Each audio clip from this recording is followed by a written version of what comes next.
मी जाहीरपणाने सांगतो, जबाबदारीने सांगतो, मुंबईच्या एका उद्योगपतीला माझ्याकडे पाठवलं 3 आठवड्याच्या पूर्वी.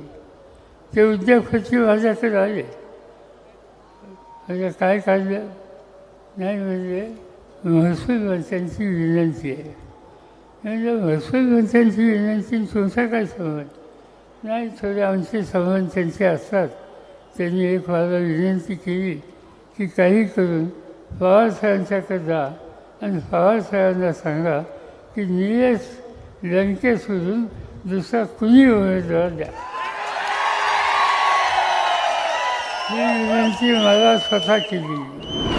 आता या लोकांच्याबद्दल काय सांगायचं? जे लोक किती पक्ष बदलले, कधी शिवसेनेत होते, शिवसेना सोडली, काँग्रेसमध्ये आले, विरोधी पक्ष नेता झाले, विरोधी पक्ष नेता उपभोगलं, ते सोडून दिलं, भाजपमध्ये गेले आणि आता मंत्री म्हणून त्या ठिकाणी बसले आणि आज टीका टिप्पणी करत असतात. मी तुमच्या माहितीसाठी सांगतो, या लोकांना आत्मविश्वास नाही आहे. निवडणुकीला उभे राहतात, त्यांना निलेश सरकारची चिंता ही नक्की वाटत असेल.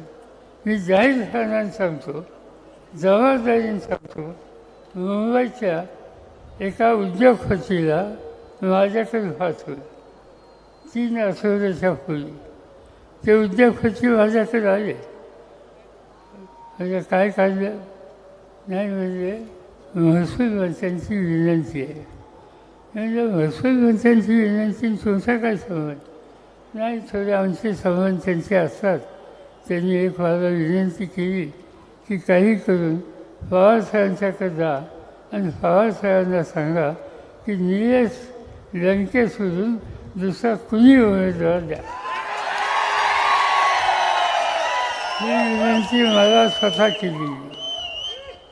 ज्यांना निलेश लंकेचं नाव आलं त्यावेळी त्यांची झोप मिळाली. जे माझ्या दादाच्या संबंधी कधीच त्यांनी पाऊल टाकलं नाही. त्यांनी एका मोठ्या माणसाला माझ्याकडे पाठवलं. याचा अर्थ हा आहे की तुमच्याकडे सत्ता असेल, तुमच्याकडे साधनं असतील, पण इथं माणुसकी आणि सामान्य माणसाचं प्रेम हा खजिना ज्यांच्याकडे त्या निलेश सरकारचा विचार त्यांना करणं शक्य नव्हतं.